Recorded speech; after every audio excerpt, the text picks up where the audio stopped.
what a country should be. United we stand in America, hand in hand in America, together as one in a land that we love. United we stand in America.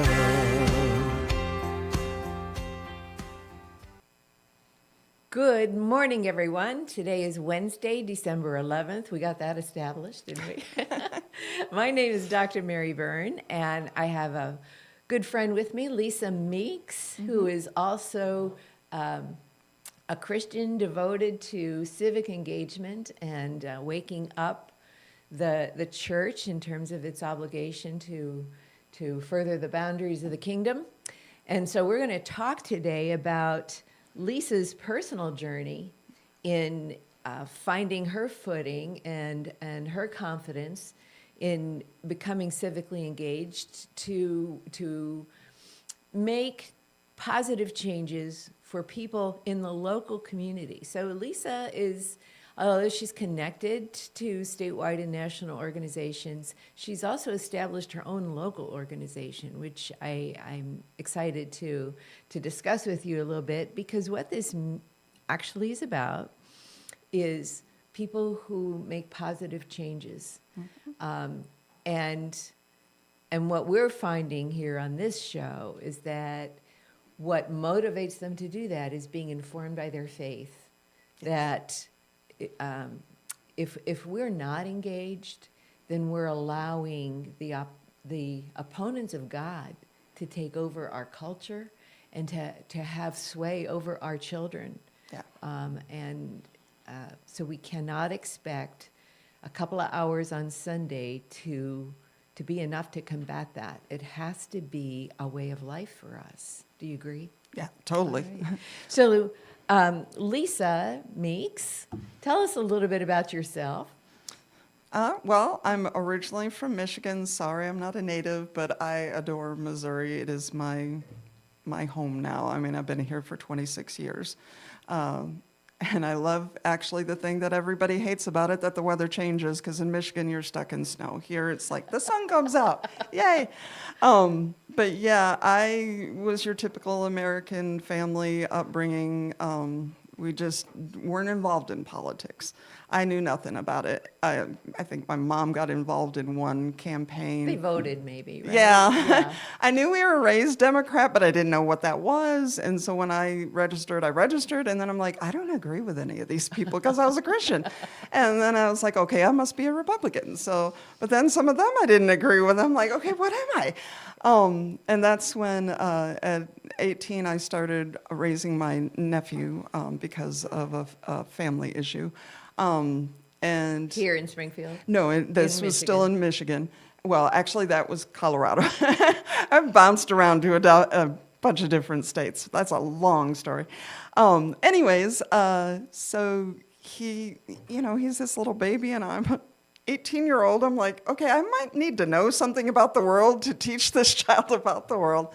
And so I started studying about our history, which is amazing. The Christian heritage of America is... So at 18, you had to start educating yourself. Correct. Because the education you got in school was not adequate for preparing you. I think we had a half a semester of American history. Wow. We had other countries, other religions and stuff, but America, no. And it's amazing, seriously. I started... That would be the multiculturalism Yes. that is actually from the UN. And I've said this before on air, is that if a country is a member of the UN, and particularly UNESCO, what that country has done is agreed to implement the UN agenda.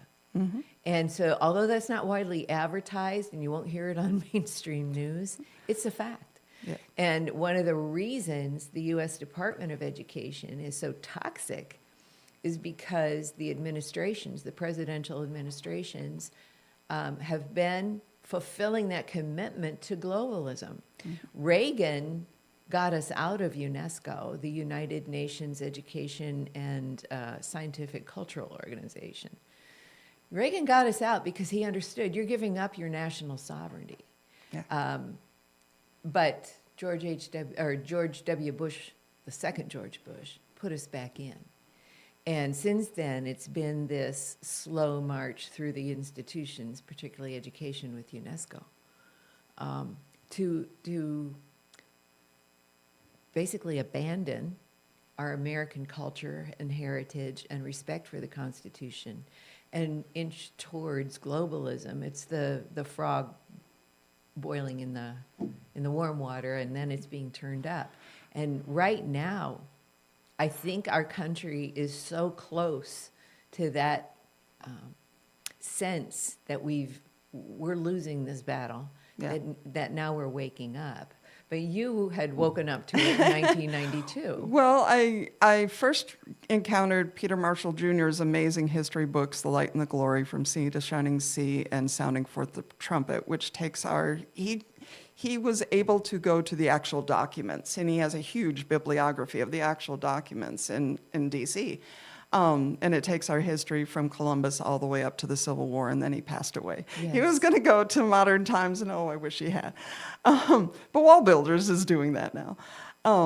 But then I encountered a man named Howard Phillips, who was in the Reagan administration, and he was at a homeschooling event I went to, and he said, well, you got two parties, and they're both going off the cliff of socialism. The Democrats are going really fast, and the Republicans are going a little bit slower, but they're both heading towards socialism. Yeah, you notice there's never, even after a Republican administration succeeds the Democratic administration, there's no repealing of what the Democrats put in place. So actually, they're complicit. Exactly. And I think, for me, the only reason I'm registered as a particular party is because I'm pro-life, and we'll get to that later. Correct. And clearly that issue has been rejected by one party, and although it's no longer enthusiastically embraced as it was when Phyllis Schlafly was alive, Texas in particular, I think, encouraged the abandonment of that as a platform plank in the last 2024 Republican platform. That said, they didn't reject it outright the way the Democrats have. So, well, I got involved in, Howard Phillips started the Constitution Party, so I started getting involved in that, and I was warning, the people around me, I'm like, oh, it's not that bad, that's overreaction. We won't get to that part, Yeah. The Republicans will save us before we get there. And so I just kind of shut down. I was like, well, if nobody's going to listen and nobody cares, I'll keep studying because I want to know what's going on in the country, but I didn't know what to do. And then you start looking around for other individuals that you can kind of commiserate with and say, I know this, do you know this? Okay, we both know this. Now, are there other people? And you try to expand the network, and that's basically how it goes. But when your government's going bad, eventually it gets into your life. You can't have, I'm going to just stay in my life. It's not going to affect me. It's like the poem about the hangman. They came for this group first, then they came for, and then they come for you. And you didn't speak up when you seen the first things happen. And so that happened for me in COVID because I have physical condition. I was poisoned by a refinery when I was 12 years old. And so I have reactions to like perfumes and hairsprays and, different products that contain that chemical. And so I have a lot of respiratory allergy reactions. And when I was wearing the mask, I felt like I was suffocating because my lungs couldn't handle it. So I couldn't, do what they were telling me I had to do. Yeah. And I realized, well, they're infringing on my freedom. And then I realized I voted for some of these people. And it wasn't the federal, it wasn't the state. All of them were saying I could do whatever I wanted. It was our local government. Yes. And that's when it occurred to me, local is affecting my life more than these others. And I haven't paid attention to these at all. I didn't know who these people were. Yeah.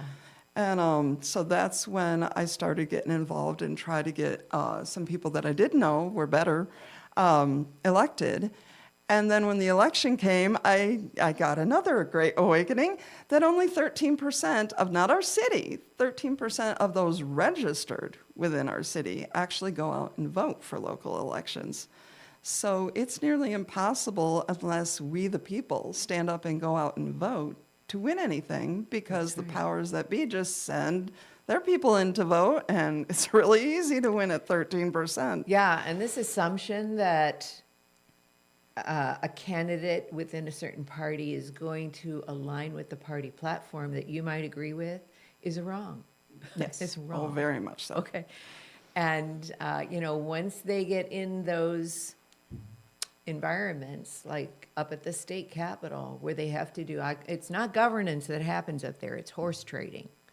And people have to understand that there's a negotiation over legislation. Any piece you're working on, the legislators are looking at, well, if I vote for your bill, will you vote for my bill? It's not about the content of the bill, whether that's good governance or not. It's about horse trading. Mm-hmm. And the biggest horse trader in the state is your governor. That is true. So it's very important to know what the legislative history of any candidate running for governor was, so that you can understand basically the pattern and behavior of that person. Well, any candidate, really. And then any candidate. But the threat of having legislation not signed Yes. is a big threat. And so you have to be comprehensive in looking at, okay, if this is the composition of the House, I also have to guarantee that this legislation is going to be supported in the Senate, and that we have a governor in the office who's going to sign it. Mm-hmm. It's a comprehensive package. And any one candidate, if it's your state rep of your House district, you also have a Senate district that's even larger that has to get affected. As a matter of fact, I knew senators at the Capitol who would have weekly breakfasts with the representatives that were in the Senate district, so that they could discuss what the constituents were going to support or not support. So as much as the houses have to be separated, they're not. Sure. There's a lot in theory that should go on, but you're always dealing with people. Yes. And they don't actually feel an obligation towards that theory. Well, one thing, when I was doing the door knocking, I'd encounter multiple people who would just say, well, are they Republican or Democrat? Because that's all that matters to me. And I'm just like, it's more than that. Yeah. You have to look beyond, as you were saying. Well, as I said, I was in Constitution Party, but it ate itself alive when Howard Phillips passed away, because one group wanted to go one way and one wanted to go the other way. So right now, yeah, the Republican Party really is the only one standing for primaries are for. Christian. There's a menu of people in the same party that you have to decide who's going to be your representative in the general election. Right. So you can't just assume all of those people in the primary of the same party have the same position. Exactly. Primaries basically get abandoned. People wait for the general, and the real selection process is in the primary. It's in the August election, not the November election. Well, you have to look at their voting records. Exactly. Because there's a lot of people that have that R behind their name, Yes. and yet one in particular is voting 99% of the time with Democrats. You mean That one does of our not Springfield people? Yeah. Yeah. We know. So that obviously is not a Republican when you're voting 99% of the time with And the party Democrats. isn't vetting those people. Correct. It has to be you, the voter. Yes. And that's where I was sitting with my friend Deborah Barker, and we were like, well, how do we reach the other 87%? How do we get them to wake up and go out there and vote? Because if we got up, we would win these elections, and we need people to know. And so I asked a friend who didn't vote, why don't you vote? And she goes, I don't know who these people are. I was like, well, the meetings are online. You could watch it. And she goes, I don't have time to watch a 2-hour meeting. I was like, okay, what if somebody did like a fun event? You come out, maybe once or twice a month, and they tell you, okay, this is what happened at the meeting. This is how they voted, so that you know who the people are. Well, I could do that. And so that's where Lemons to Lemonade began. Interesting. Deborah and I Interesting. go out and give free lemonade to get people to come to the table, and then we talk. Do you know this is going on in And where do Springfield? you put your lemonade stand? I wanted a north and a south location, so nobody had the excuse of it was too far to drive. So on the first Saturday of the month, we are out at El Poblano, which is just off of Kansas Expressway. And then on the third Saturday, we are at Godfather's in Springfield, which is over around Sunshine and 65. It's a little bit back a ways. Everyone's like, I didn't know there was a Godfather's there. They all know the Waffle House. Waffle House, Subway, Godfather's. But yeah, it's been really successful. I've had so many people. It's fun to watch their eyes light up like, what? Yeah. This is happening? Yeah. I mean, So it's that personal engagement in Correct. conversation. yes. And you are a volunteer. Right? Yes. This is And I don't take any donations for it because the minute you start taking donations, you have rules and regulations over what you can and cannot say. And the only thing we pay for is lemonade and cups. So it's like, it doesn't cost us to be able to be out there and, I can pay for the lemonade and cups. But yeah, invariably everybody asked, is this online so I can share it with somebody? And after hearing that multiple times, it dawns on you, maybe you should take some time and do that. So that's what I'm doing right now. It's the phase 2. Yeah, the events are on hold until next March so that I can work on the website so that it's available. But I'm still going to do the events because, as I said, I have to reach the people who aren't at meetings. So do you have these conversations around election time, or is it all year long? All year long. All year long. Yeah. Bless your heart. First and third Saturday, we're out there. The cold weather gets to be a challenge, and that's usually when we take our breaks. But we sometimes will just pull it into the restaurants. That's why we were in front of a How restaurant. did you come up with the title? How did the name? My friends and I we have a breakfast every Monday morning to kind of compare schedules, like, okay, which event or group are you going to? What's going on this week? So that we cover it all. And so I told them my idea, and one of them just said, well, we'll have a party in the park and we'll serve lemonade. And I loved a show that had a theme about miscarriage. The main character had a miscarriage, and there's a wonderful speech in there where he said you could take the sourest lemons and make it into something resembling lemonade. Can you show the lemonade stand? There you go. And So that's Deborah. Tell us about that. That's Deborah. She is our lemon lady. That Okay. is why she has green hair and is yellow. And if anybody's heard the duck song, where the duck comes up to the lemonade stand, that's kind of become our theme. And so all the kids get a little rubber duck, and so she'll be interacting with the kids, and while the parents are learning about what's going on in Springfield. And then you can see at the other end there's the lemonade. But yeah, and then that black just looks like a black square in front of my car.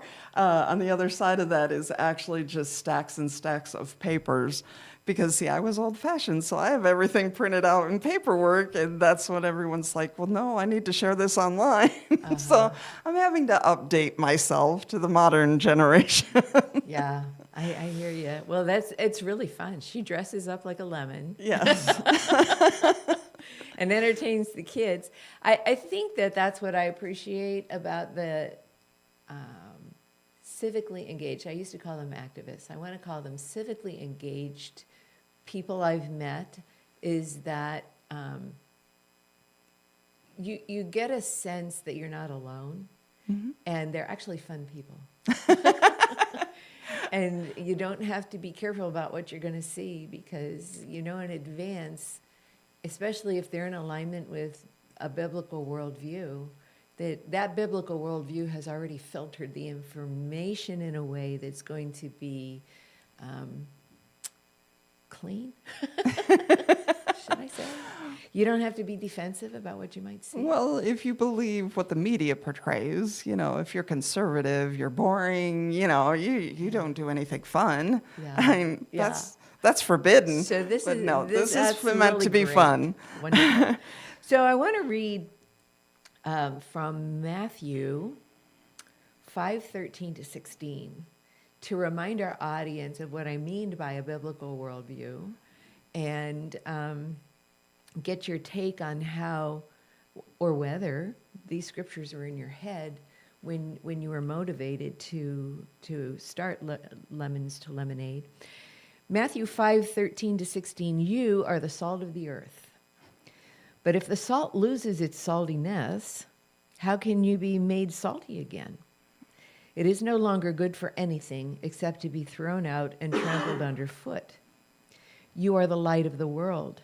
A town built on a hill cannot be hidden. I think that's important. Yes. You're not supposed to hide in your church walls, Yes. you know. Neither do people light a lamp and put it under a bowl. Instead, you put it on its stand, and it gives light to everyone in the house. In the same way, let your light shine before others, that they may see your good deeds and glorify your Father in heaven. And so the tent idea, being out in the parking lot, is definitely you putting yourself out there on a hill. No, you're not staying home in your four walls. But he's talking to all Christians. Yeah. And really the only way anything will work is if Christians themselves realize, hey, I need to stand up and I need to learn these things too and become involved, because one person can't do it. Right? Scripture says you have not been given a spirit of fear. Yes. And we shouldn't be fearful, because that's the way America is. It's how it's ran. The people are supposed to be aware and keep our government in check. We're not supposed to be afraid of our government. Oh no, they're telling us what to do. We're supposed to be telling them what to do. Exactly. So, Yes. and I learned that actually when I go to a lot of different meetings to try and gather the information for Lemons to Lemonade. And one of the best constitutional teachers I came across was Chris Ann Hall. And Well, how did you come across her? it was actually We the People of Christian County were showing her classes in Nixa. Okay. And so I went there and I was blown away, because as much as I had studied way back in 92, I did not know the things she was teaching. Yeah. And there was So only Chris like, Ann Hall is an attorney, and Yes. she founded a organization called the First Amendment Center. Was that it? I think right now it's called Liberty First Society. Okay. Not to be confused with Liberty First University. Okay, They're yeah, very right. close. Because her idea is liberty first, not just freedom. She makes a difference between those two. Freedom is Yes. just the ability to do whatever you want, which Yes. could include hurting people. But liberty is freedom with morality, that you keep yourself in check, that you don't hurt people, that your rights end where their rights begin. And that's going to be a great segue into what we talk about with Amendment 3, because they call that reproductive freedom. Yes. And it does fit under the category of you don't have to consider who gets hurt with this. Right.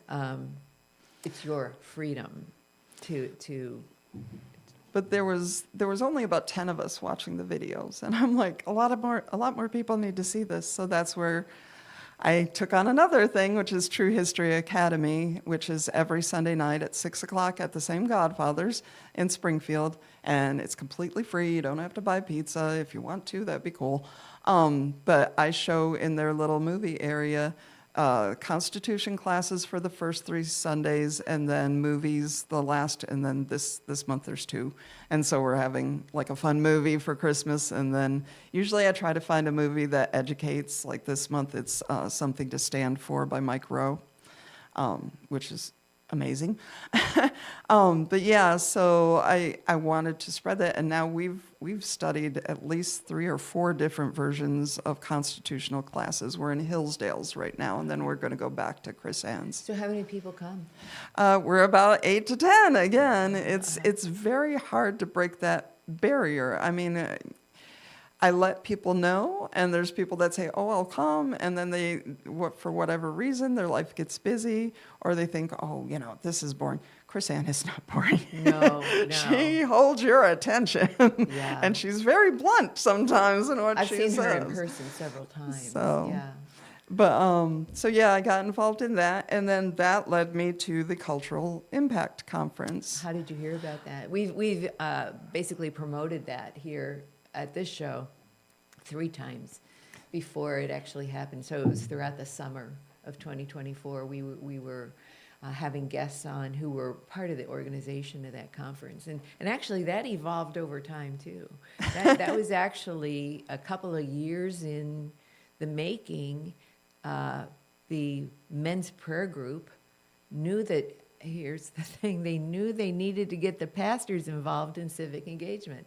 So they originally were designing the conference to target an audience, and that would be pastors. But what happened with Amendment 3 as a petition drive to get on the ballot, they recognized that what they had been putting in place over time could have a particularly potent impact if they focused on what the dangers of Amendment 3 were. And so you went to that. How did you find out about the conference? Well, some of the people that attend True History had mentioned it. Okay. I also saw the announcement on Team Reach, which Okay, is that's right. what most So of it's the network again. yes, the conservatives use as a calendar of what's going on. And then I also listened to Jack Hibbs, who of course has Seth Gruber on quite a bit, and so I was on Seth Gruber's list, and he mentioned that he was going to be speaking there, and that I wanted to hear him. He is Jack so Hibbs full of in information. California, Calvary Chapel. He was actually the personality who, like you, was moved to try to understand what the church's role was in civic engagement. And Calvary Chapel led the way with that. And so it is a network of churches. Calvary Chapel, we have one here in Springfield. Yeah, that's my church. It is your Calvary church. Chapel, Springfield. How did I know that? You and Angela Romine, who has been on the show, understand that if God's people are the witness of his love, they have to be out there in the community witnessing. Exactly. And it's not just, showing the Bible, it's showing what the effects of not having a biblical worldview are. And that if we're going to have a safe, thriving community the way God envisions it for our children, we have to start affecting the policies of that community. The only way to do that is through civic engagement. Right. It doesn't mean you become part of the sludge that's created a toxic environment right now. Well, what we've been talking about, It getting means you to get know, out there and resist it, right? getting Yeah. to know who you elected. Exactly. We had legislative initiatives that would have blocked. I mean, we would have went through the voting process, but Amendment 3 would have lost if we had gotten initiative petition reform passed. And Yeah. all of our legislators knew the importance of it, and Yes, they yet did. they played games. Yes. Yes. So, yeah, that broke my heart. Yeah. The 'Cause- people you did get elected failed. Actually, when I look back on it, it failed at every level because it was such a badly, actually it wasn't, it was brilliantly written. But because it didn't meet constitutional criteria, the way Judge Limbaugh had originally ruled, then it should have been rejected by the Secretary of State's office. Exactly. And then that was after the Senate should have passed that bill to raise the number of signatures necessary to put it on the ballot. So you have your Senate fail, your Secretary of State's office fail, and then you had the Supreme Court of the state of Missouri fail. So you have every opportunity for government to govern well, following its own rules, Yep. and they failed. And that's one of the importance of the people really understanding not just the federal constitution, but the state constitution, which it's one of the things with Lemons. I give out a copy of the Missouri Constitution and the federal. It's in one little book. Mike Moon provides it for us for free. And I can't count how many people have said, there's a state constitution? I didn't know there was such a thing. And I'm like, I go to yeah. hearings and read it to the legislator at the hearing saying, you're not quoting this part of the Constitution, the state Constitution you swore to uphold, and their eyes grow big because basically they've been caught. But I want to finish the point I was making, that the real governors of the state are the people. Yes. And when every aspect of your branches of government fail, the real governing structure, and this is why it goes to the vote of the people on the ballot, is the people of Missouri. Mm-hmm. And if you don't get out and vote, you have failed as a governor of your state. Or if you don't understand what you're voting Or for. if you don't understand. Because whenever there's a vote, I'm usually doing what's called electioneering, which is the people that you see outside of your voting place letting you know about the issues that you're going in to vote for, which I encourage you to talk to them. Yeah. They usually have some good information for you. But one gentleman that came to the polls 15 minutes before it closed this last time around said to me, "Why are you against Amendment 3 when women will die if it's not passed?"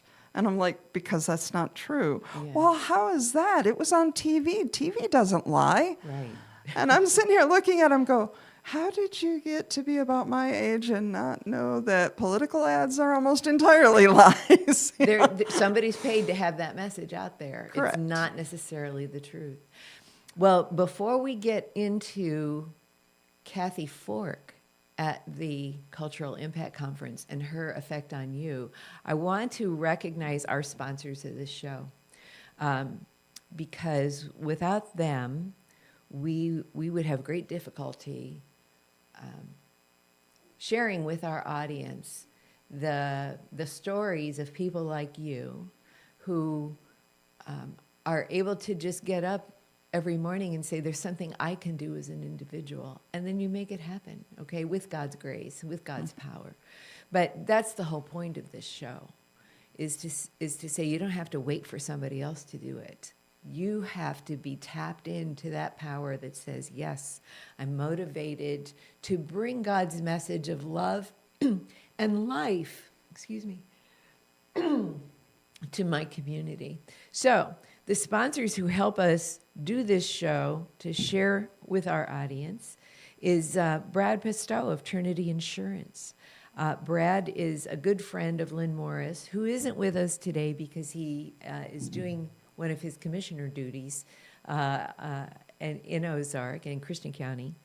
But that said, Brad and Lynn go way back, and Brad's been on this show and will be on this show again very soon because his financial services, it's Brad Pistow's Trinity Insurance and Financial Services is actually a kind of ministry to the community to help people feel a peace of mind about their financial security in retirement.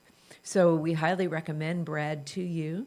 And if you'd like to learn more about the services he provides at Trinity Insurance, his office phone number is 417-581-9222. That's Brad Pistow. And then our second sponsor is Springfield Nissan and Springfield Kia. And we've had their sales manager, Aaron Swanson, on this show. Aaron, again, he's got a faith-informed way that he deals with the customers there at Springfield Nissan and Springfield Kia, and that is to treat everyone with respect and to be truthful with them about the cars they're looking at, the services that Springfield Nissan and Kia can provide in maintaining your cars, and in basically providing a sense of security that when you get in a car, you can trust that what they've told you about the car and the kind of support they can provide for the ongoing maintenance of that car is trustworthy. So if you would like to investigate, and this is a good time of year at the end of 2024 to investigate new car purchases because the prices are wonderful at the end of the year as they try to get rid of inventory and bring more of the 2025 cars onto the lot. Springfield Nissan and Springfield Kia is 417-882-3838. We want to give a big shout out to Aaron Swanson and thank him for his sponsorship here. And now we can move forward with continuing our discussion. So at the Cultural Impact Conference, which was in September, Kathy Fork, who's the director of 40 Days for Life in Columbia, was one of the panelists explaining the dangers of Amendment 3. And you said that she had a particular impact on you. Well, she was talking about the work that they do, which is a prayer vigil, a peaceful prayer vigil outside of the Planned Parenthoods. If you've ever seen the movie Unplanned, it's the true life story of Abby Johnson, Yes. The Planned Parenthood manager who walked away. And had abortions herself. Yeah, But she didn't understand what really happens until she saw it. until she saw it on a sonogram, I think. Yeah, they asked her to step in to help out, and she realized what she was doing and Yeah. what she had done, Yeah. which broke her heart. And that is a terrible thing that and women I are think going that's an through. important point. It's not an informed decision for many of these women. And they don't Correct. want you to have all that information. Correct. Yeah. So Kathy, and in that movie, it shows the creation of 40 Days for Life. That's where it began with a man named Sean. And Kathy was speaking about the work that they do and how the influence of just standing there praying. You don't confront somebody. You're not violent. In fact, you have to sign a statement of peace that you will not, if somebody confronts you, you will walk away. Just that presence there, it lowers the people coming in by 75%. That's the Planned Parenthood's figures that Abby gave us, that it would always drop their numbers when somebody was out there praying. And we're also there to help the women because Learn about alternatives. yes, just here in Springfield, the Pregnancy Care Center, I did not realize how many wonderful things they provide for free. My favorite is their program for dads. Yes, that's To support much needed. dads who might be afraid of becoming dads. I think we all get afraid. Like I said, I started the journey because I have this There is newborn. no What do I do with manual. it? All of this is an act of faith. That's what I keep saying. But she said, unfortunately, we don't have somebody to lead a prayer vigil in one of the locations in Kansas City and Raleigh, and then she said Springfield. Oh.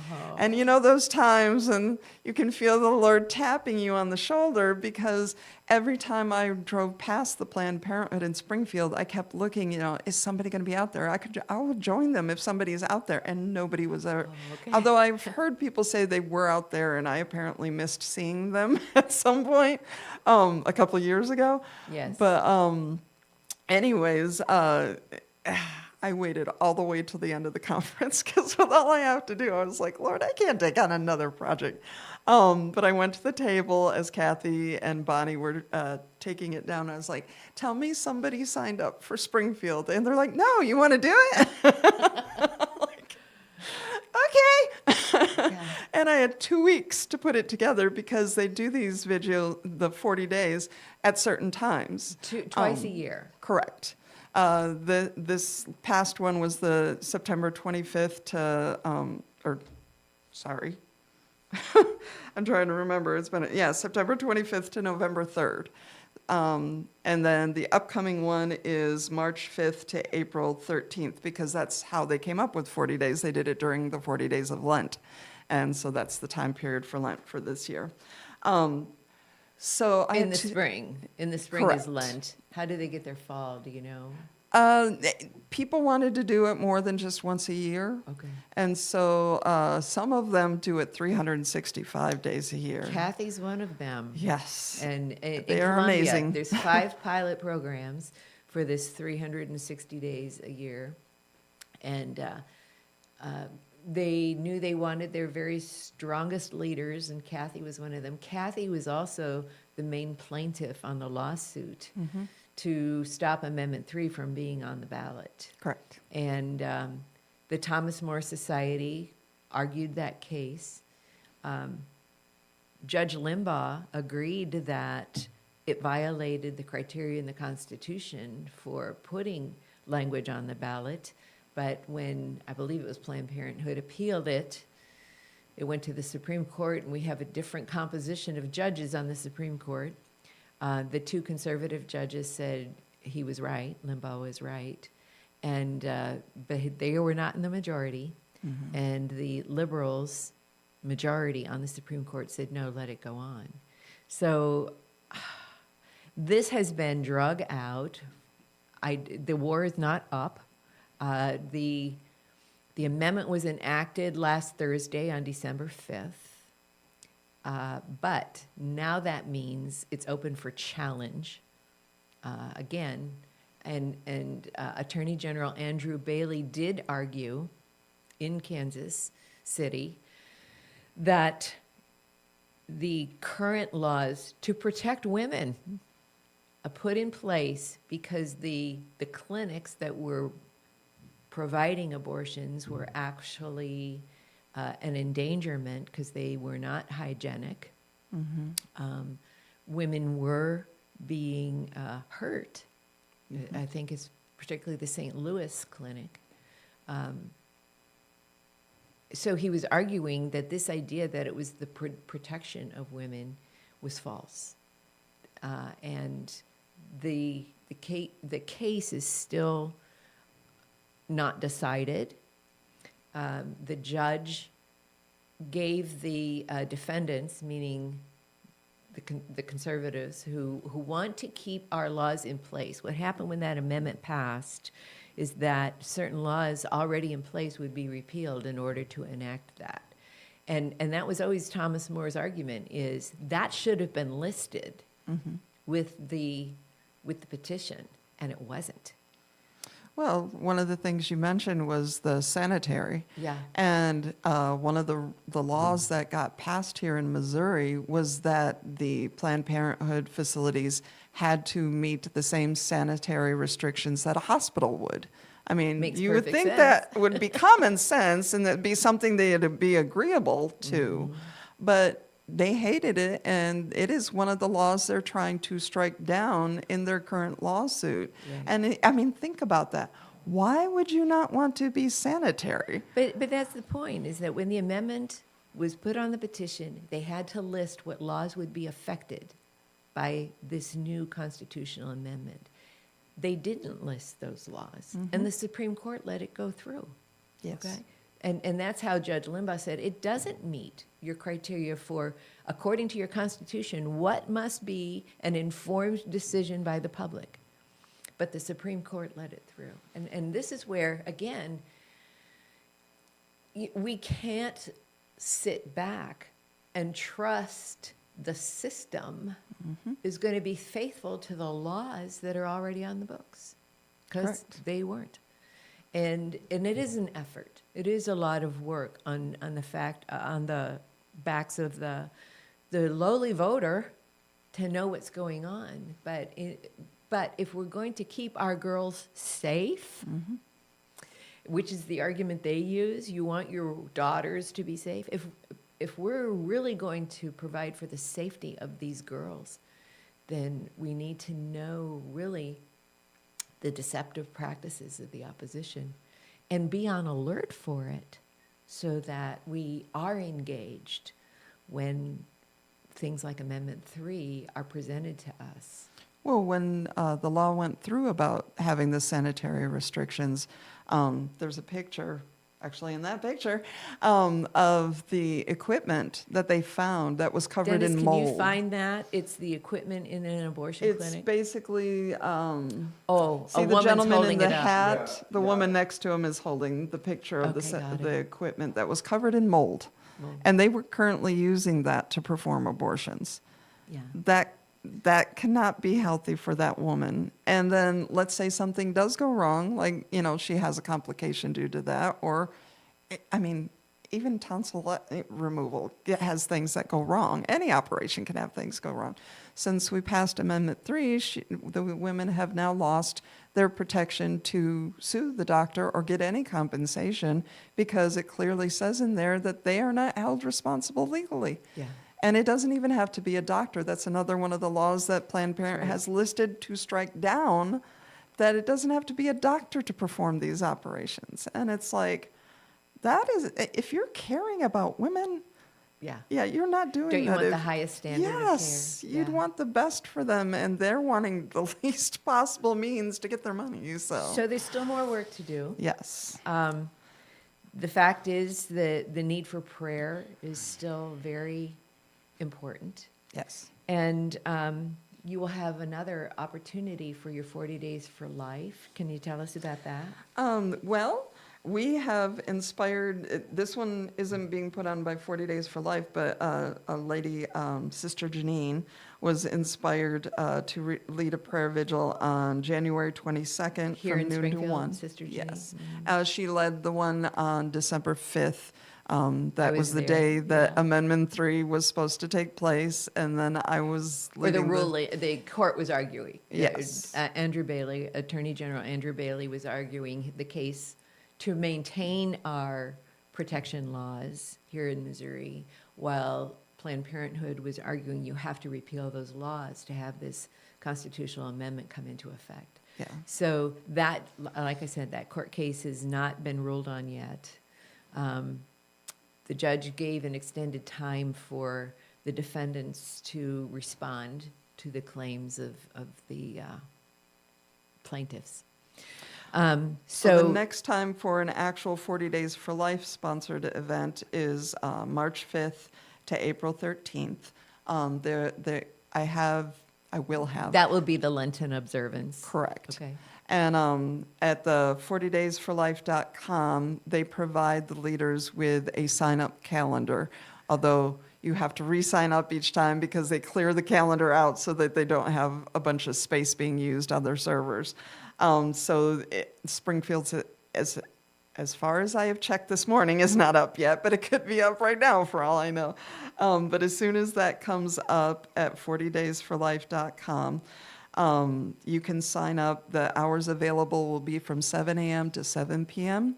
We do ask that you try to have somebody with you because we want at least 2 people out there. We did not have a whole lot of disturbance, but there's times that there were people that came up and tried to start something, and we were trying to be polite, move away, and you want a witness around to say, hey, we were polite, and this is how we behaved, and it's a good idea to record it as well. Yeah.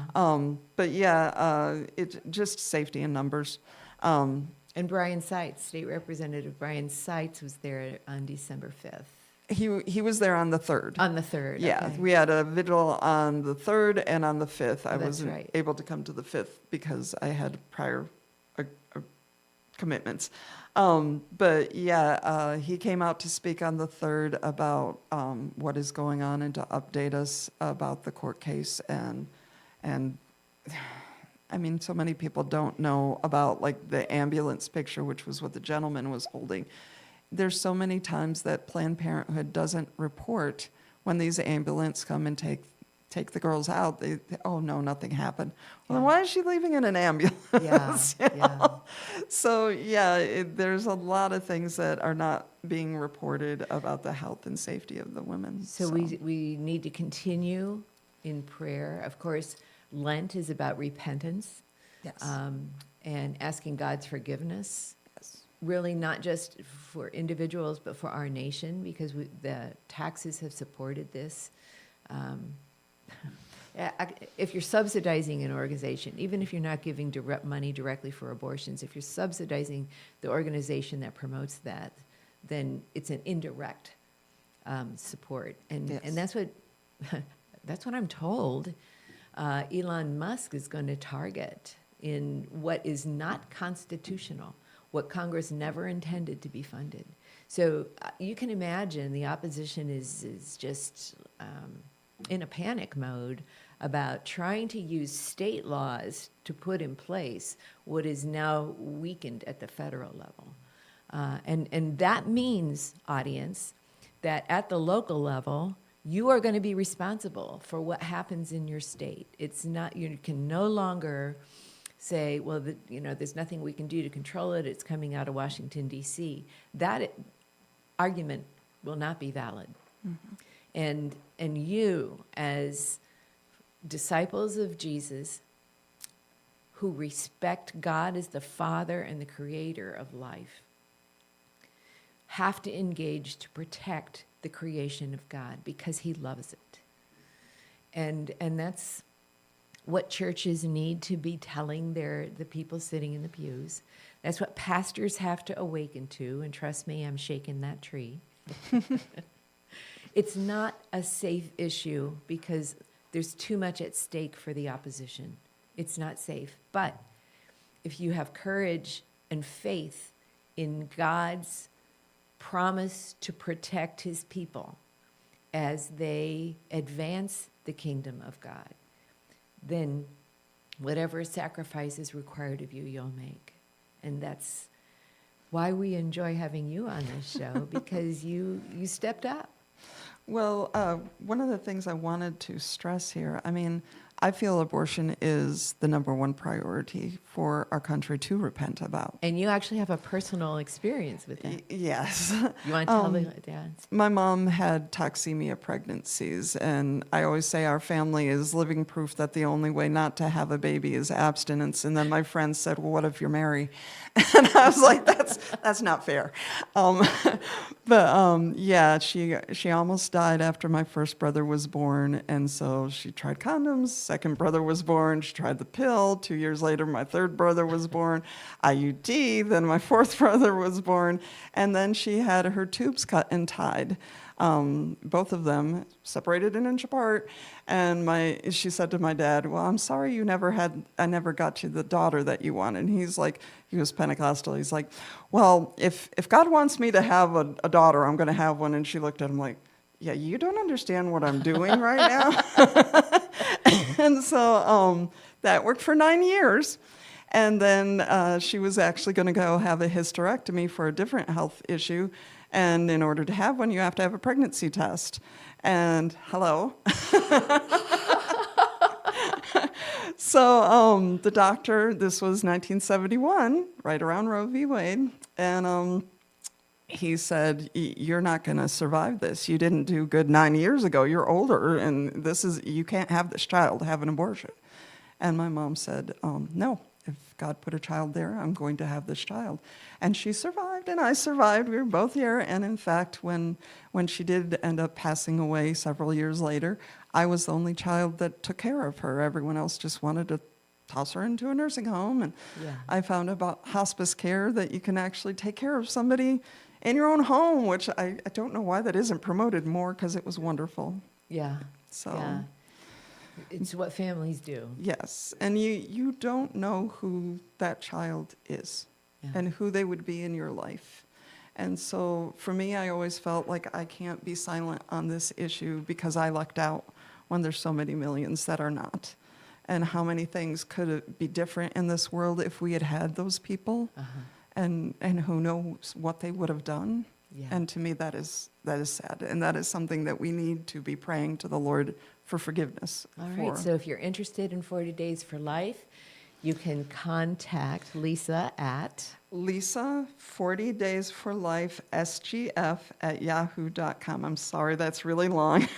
They wanted me to be specific as to which vigil I was using, so I'll repeat it again. It's LISA, and then a 40, Days for Life, SGF at yahoo.com. All right. Well, thanks so much for joining us today. We're going to continue to pray that God blesses your ministry, all of them, ministries. But in particular, we want to focus on 40 Days for Life and keep this case before the Missouri courts in your prayers, because God's not done with it yet. Amen. So Lynn Morris will be back next week, and he'll have his guests on. I will not be back for the rest of December. I'm going out of town to visit my family for the holidays. So I want to wish you a Merry Christmas and a blessed New Year.